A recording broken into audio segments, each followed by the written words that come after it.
Ens ha agradat. A mi m'ha sorprès moltíssim perquè jo m'esperava un espectacle clàssic i he vist que ha sigut una cosa totalment novedosa, impactant.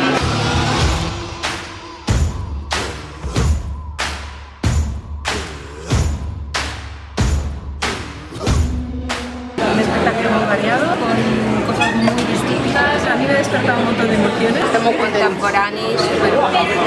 Hi ha molt de treball darrere de tot l'espectacle. Ha sido una experiencia muy enriquecedora, no solo verles crecer como bailarines, sino también verles crecer como grupo. M'ha agradat moltíssim, m'ha agradat moltíssim. Estic molt content. Molta energia dalt de l'escenari hem vist. Tenen una força increïble. Sí. M'ha agradat molt.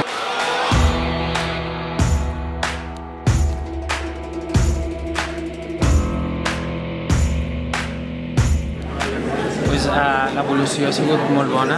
Per els ballarins, des del dia que arribaren a la Pobla del Bueno fins avui a l'estat ha sigut al·lucinant, perquè sent que no es coneixen entre ells i que treballen junts, es coneguen i facin 5 peces de 5 coreògrafs diferents, és brutal.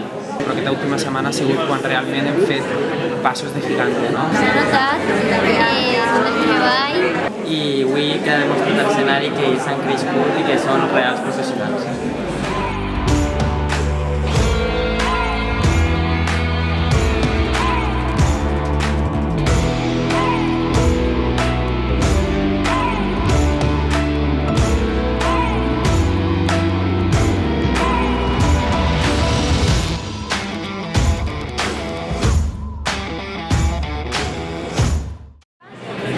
Sí, nos agradaria dedicar-nos a la dansa perquè és l'activitat que ens agrada fer el nostre temps lliure. Tenim un bon familiar que balla i estem bastant acostumats a veure espectacles de dansa. Yo he bailado durante varios años y bueno, soy hermana de las bailarinas y no es la primera vez que voy a ver un espectáculo de estos, pero la verdad es que me ha sorprendido y ha superado todas mis expectativas.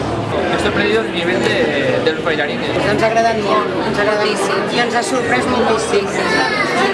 Puedes encontrar danza de ese nivel. Me ha sorprendido, me ha quedado muy sorprendido.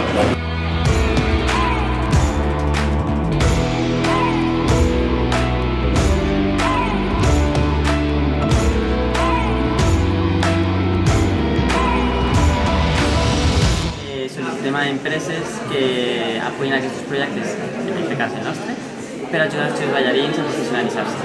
Estan començant a agafar el ritme de treball real, no? Una companyia. Llavors per ells això és el que més estan evolucionant, no? Començar a aprendre quin és el ritme, com s'han de gestionar les hores de descans, els tractaments, el fisioterapeuta.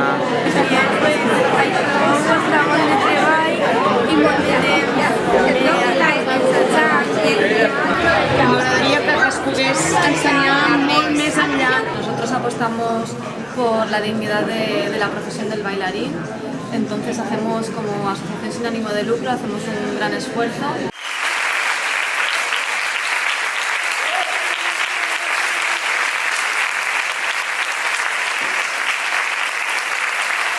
Pues que a cada comunitat hi hauria d'haver una, penso.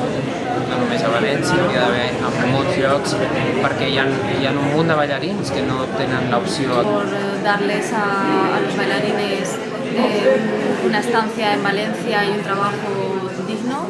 Un projecte així que dona totes les facilitats als ballarins i alhora els entrena.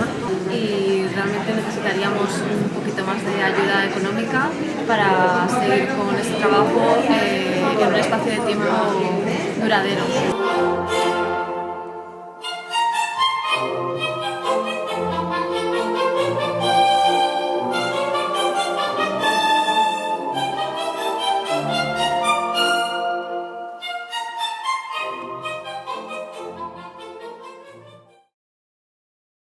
La emoción del directo. Que no lloran aún. Ah, pues... Bueno, no, Respira. Jo crec que no cal preguntar ja res, això ja ho ha dit tot.